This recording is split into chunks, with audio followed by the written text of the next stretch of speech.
On Christmas Eve, 1971, a commercial airliner disappeared into a thunderstorm over the Peruvian Amazon. Moments later, it no longer existed as a single aircraft. Somewhere inside towering storm clouds, the fuselage came apart, scattering people and wreckage across miles of untouched rainforest. One passenger did not fall alone. Still strapped to a row of seats, a 17-year-old girl was thrown into open sky. Then she vanished into the clouds. By every expectation of aviation, physics, and human survival, no one should have lived through what happened next. Yet hours later, deep beneath the rainforest canopy, that same passenger opened her eyes. She was injured, she was alone, and the aircraft that had carried her there was nowhere in sight. Investigators would eventually recover wreckage across a vast section of jungle. They would reconstruct the aircraft's final seconds piece by piece, tracing the chain of events that turned a routine holiday flight into one of the most extraordinary accidents in aviation history. But that investigation uncovered something even harder to explain. The destruction of the aircraft was only the first mystery. The survival of its only known living passenger became the second. How does a modern airliner break apart in mid-air after entering a storm? And how does someone survive a fall from nearly 10,000 feet with no parachute, no control, and no memory of the impact? Those questions begin at exactly the same moment. Because before there was a survivor, there was an aircraft. Before there was an explanation, there was only a flash of lightning, a commercial flight on its final approach, and 12 seconds that would leave investigators searching for answers for years to come. That's exactly where this investigation begins. If you're drawn to aviation mysteries built on evidence rather than speculation, you're in the right place. Here, we don't begin with conclusions. We begin with the evidence that investigators had, the questions they couldn't immediately answer, and the sequence of decisions that slowly revealed the truth. If this is your kind of investigation, subscribe and join us as we reconstruct aviation's most extraordinary mysteries, one piece of evidence at a time. So let's return to Christmas Eve, 1971, and reconstruct exactly how an ordinary flight became one of the most extraordinary investigations in aviation history. On the surface, there was nothing unusual about the journey. It was a short domestic flight scheduled for Christmas Eve, 1971, carrying families, holiday travelers, and people simply trying to get home before the celebrations began. For 17-year-old Julianne Kupka and her mother Maria, it was supposed to be the final leg of a familiar trip back to the Peruvian rainforest, where Julianne's father was already waiting. But this investigation doesn't really begin at the departure gate. It begins several days earlier, with a decision that almost changed everything. Julianne had just finished school in Lima. Her parents had originally planned to leave before the graduation ceremony, returning to their biological research station at Panguana in time for Christmas. Julianne persuaded her mother to stay so she could celebrate with her classmates before making the journey. That single delay narrowed their options. By the time they tried to book new tickets, nearly every flight was full. One airline still had seats available: LANSA. For investigators looking back, that detail immediately stands out. LANSA, the Líneas Aéreas Nacionales airline, had already developed a troubling reputation inside Peru. It had suffered multiple fatal accidents in previous years, raising persistent questions about operational standards and safety oversight. While the airline continued flying, confidence in it had been badly shaken. Among many travelers, its name inspired hesitation rather than reassurance. One person who knew that reputation well was Julianne's father, Hans Wilhelm Kopke. A zoologist who had spent years working in Peru, he urged his wife not to book the flight. Find another route, wait another day, do anything except board that aircraft. But it was Christmas. Alternative flights were unavailable. The decision was made. The aircraft waiting on the ramp was a Lockheed L-188 Electra, a 4-engine turboprop introduced during the late 1950s. The Electra had once represented a new generation of fast regional air travel, but its early years had been marked by several high-profile structural accidents that forced significant redesigns. By 1971, those original engineering issues had largely been addressed, and the type was operating successfully around the world. So the airplane itself was not an obvious warning sign. That raises another question. If the Electra was considered a capable aircraft, and if thousands of flights had already proven it could operate safely, why would Hans Wilhelm react so strongly? Was he worried about the airplane, or was he worried about the airline flying it? That distinction would become critically important. On Christmas Eve, Julianne and Maria arrived at Lima Airport carrying little more than luggage, Christmas gifts, and the expectation of seeing family before nightfall. Neither of them knew they had just boarded a flight that investigators would still be studying decades later. After departure from Lima, Flight 508 settled into what should have been a routine journey east across Peru. The route to Pucallpa normally took about an hour, carrying passengers from the Pacific coast over the Andes before descending toward the vast Amazon basin. For much of the flight, nothing suggested that this Christmas Eve service would become one of the most studied accidents in aviation history. Inside the cabin, the atmosphere was relaxed. Julianne and her mother sat near the rear of the aircraft. They ate sandwiches, looked out across the rainforest below, and waited for the descent to begin. Home was less than 20 minutes away. Then the light began to change. Ahead of the aircraft, towering thunderstorm clouds had grown into a massive convective system. Unlike ordinary rain clouds, these storms are driven by powerful rising columns of warm, moisture-filled air. Inside them, violent updrafts and downdrafts can exist only hundreds of feet apart, producing turbulence capable of overwhelming even large transport aircraft. Modern flight crews don't avoid thunderstorms because of rain. They avoid what is hidden inside them: extreme turbulence. Powerful vertical air currents, hail, lightning, and rapidly changing conditions that airborne weather radar cannot always reveal in complete detail.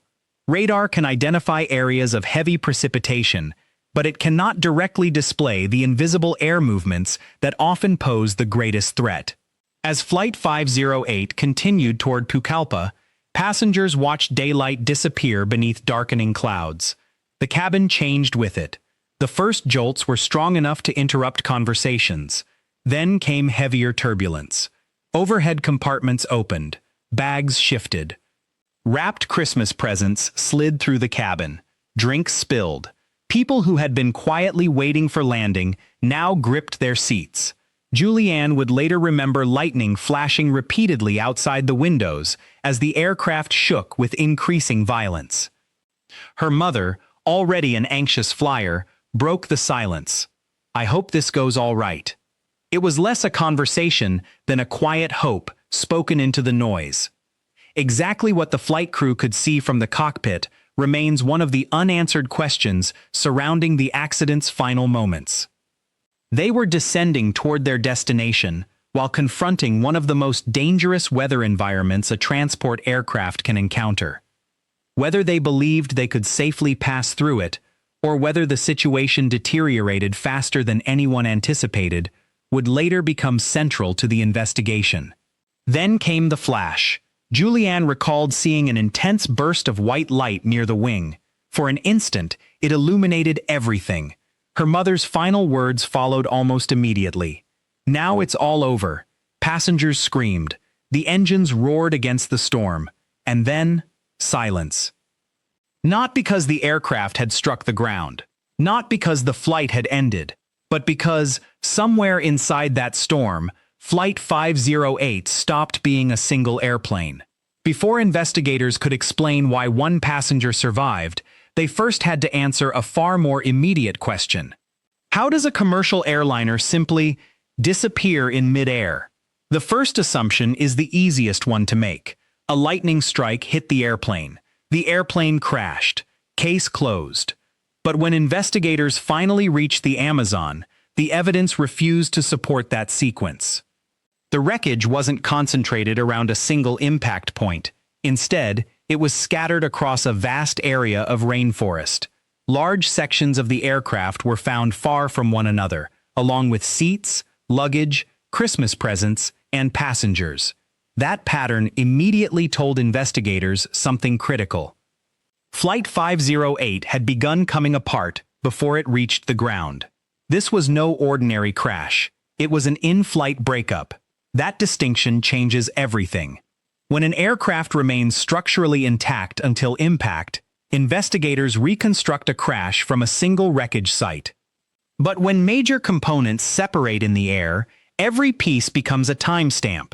Where each section lands can reveal the order in which the aircraft failed, allowing investigators to work backward through its final seconds.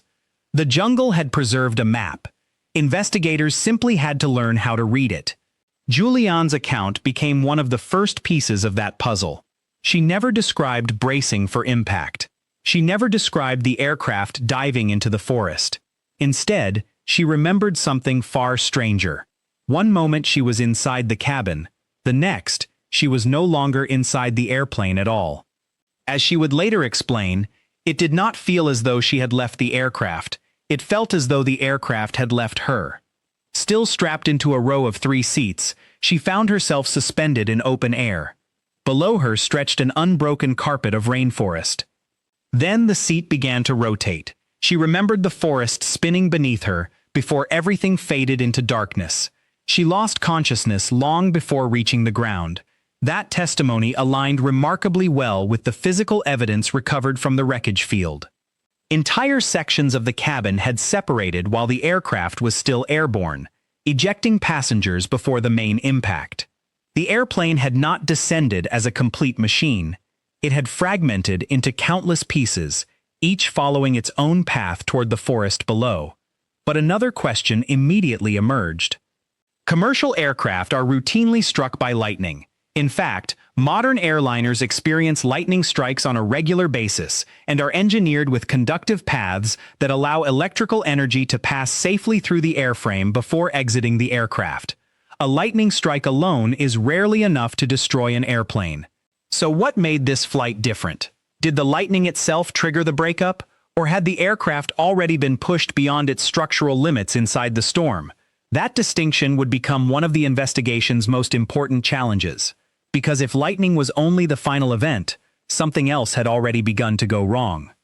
And while investigators searched the rainforest for the answer to how an aircraft could disintegrate in flight, another mystery was already unfolding beneath the canopy.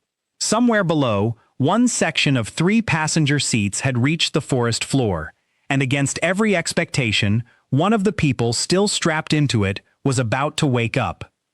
At this point, the investigation has answered only one question. The aircraft didn't simply crash. It came apart in the sky. What happened next is even harder to explain. If you're enjoying the way we break down aviation mysteries through evidence, reconstruction, and official findings, consider subscribing. Every investigation on this channel follows the facts first, and lets the evidence lead the story. Because from this moment on, the focus shifts from the aircraft to the only person known to have survived leaving it in midair. Julianne opened her eyes, expecting to find the wreckage. There was none. The rainforest canopy stretched above her. Broken branches surrounded her. The row of 3 passenger seats that had carried her out of the aircraft was nearby, but the airplane itself had vanished. Whether minutes or hours had passed since the breakup, she couldn't tell. She was concussed, disoriented, and completely alone. For investigators, the next question became just as extraordinary as the accident itself. How does someone survive a fall from approximately 10,000 feet? The simplest answer is that she almost certainly didn't survive a conventional freefall. Everything points to a far more complicated sequence. The first clue was the seat assembly. Julianne was still secured by her seatbelt to an entire row of seats. Instead of falling like a single person, she descended attached to a much larger structure with constantly changing aerodynamic characteristics. As the assembly rotated through the air, it generated significantly more drag than a human body alone. Julianne later recalled seeing the rainforest spinning beneath her. That detail supports one of the leading theories.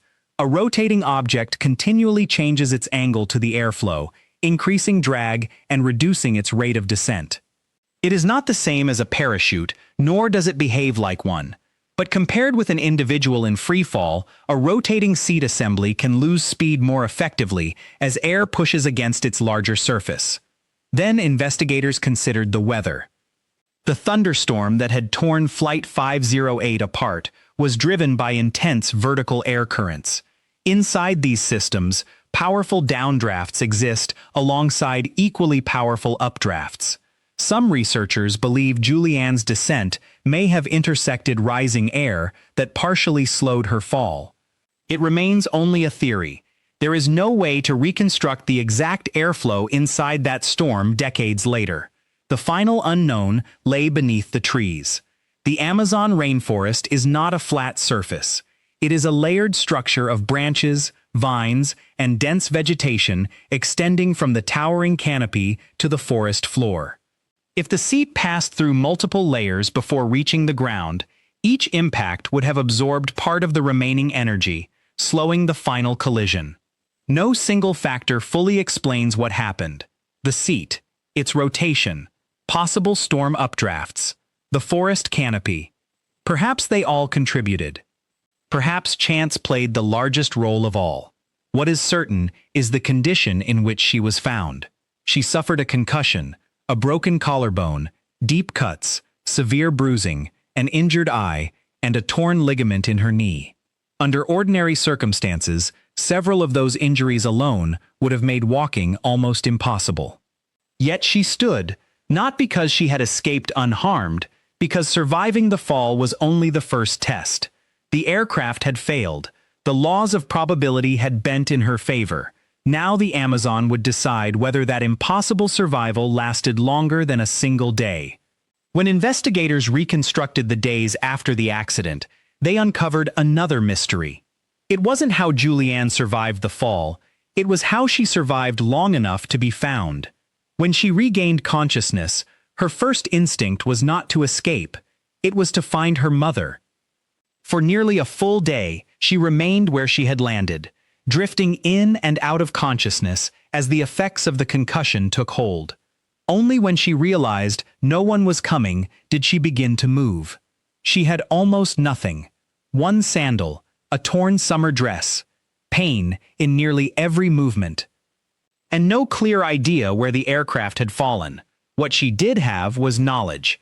Years spent at her parents' biological research station in the Amazon had taught her one lesson that would shape every decision she made. If you are lost in the rainforest, don't wander aimlessly. Find water. Small streams lead to larger streams. Larger streams become rivers, and rivers eventually lead to people.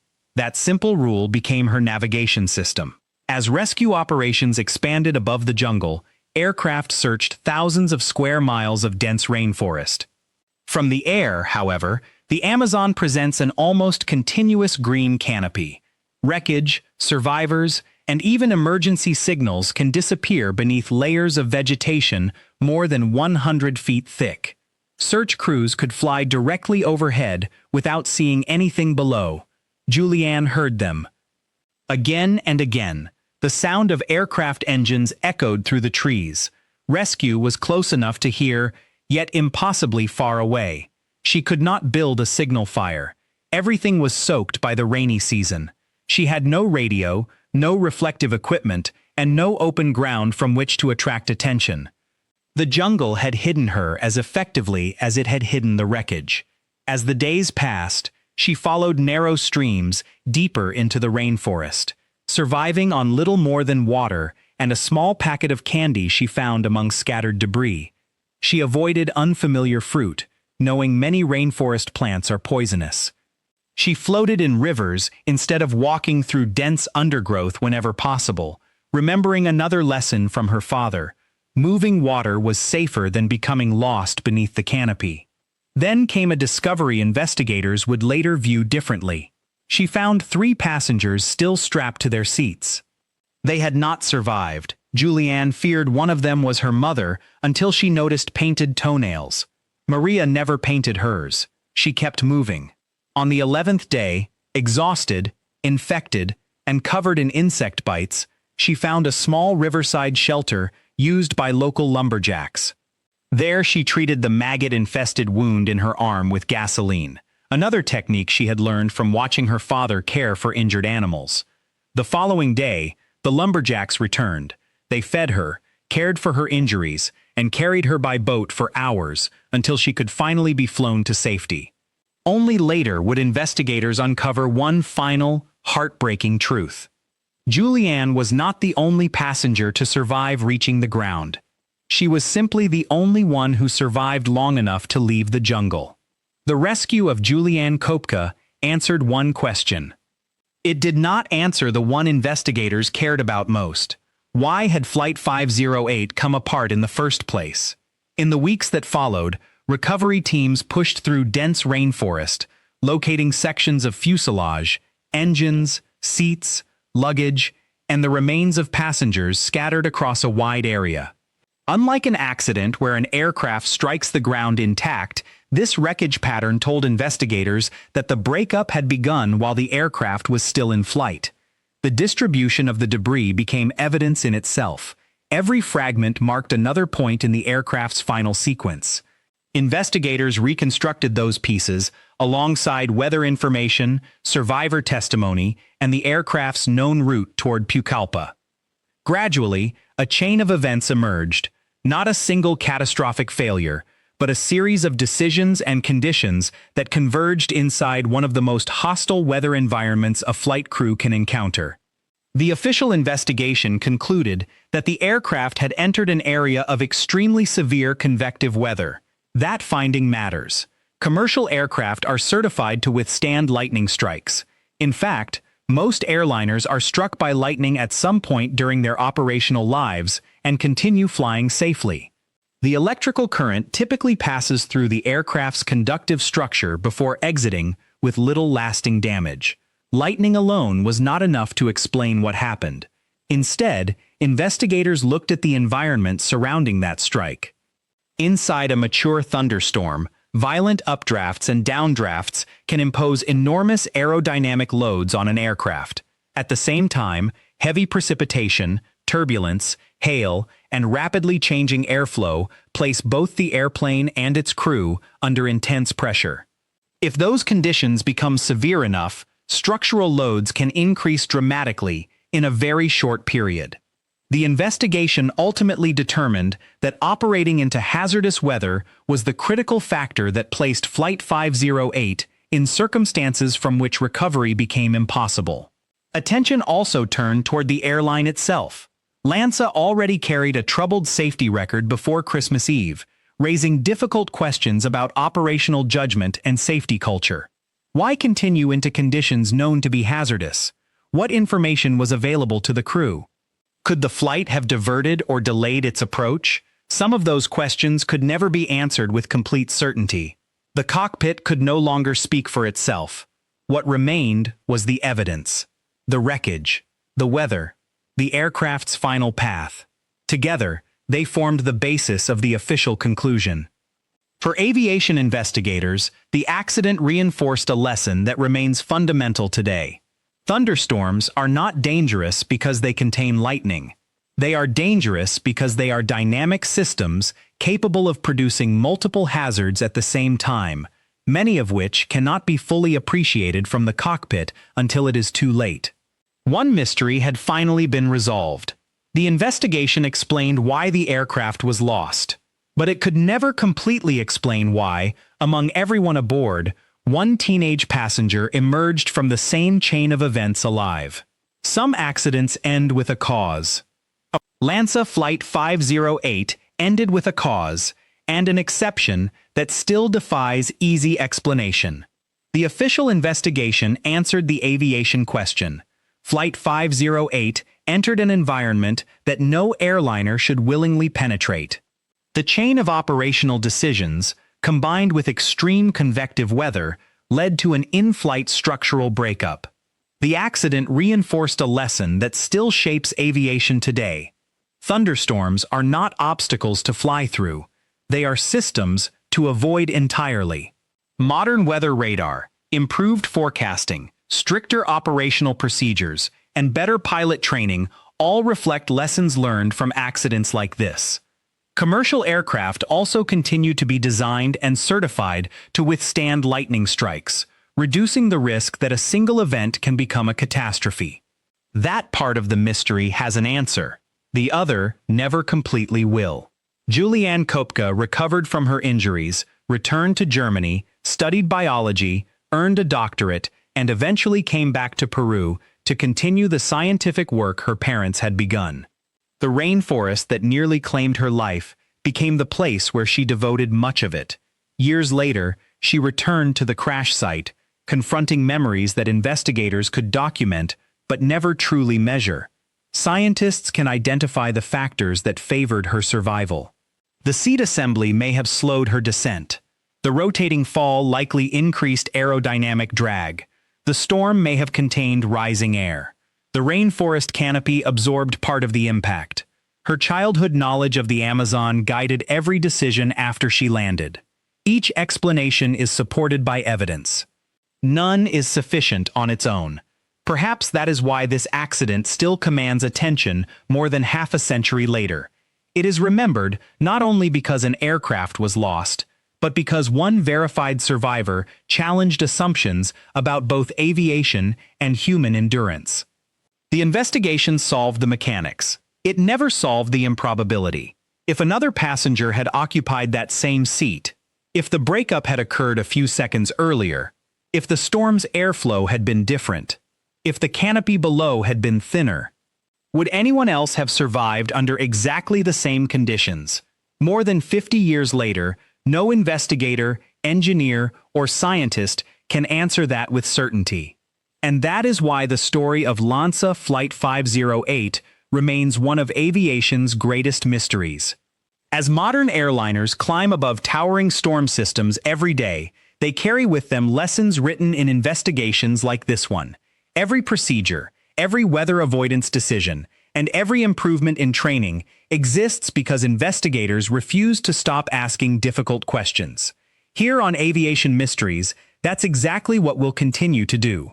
If you're fascinated by the moments where engineering, human decision-making, and the seemingly impossible collide, subscribe and join us as we uncover more of aviation's most extraordinary investigations, one piece of evidence at a time, because somewhere in the history of flight, another unanswered question is still waiting.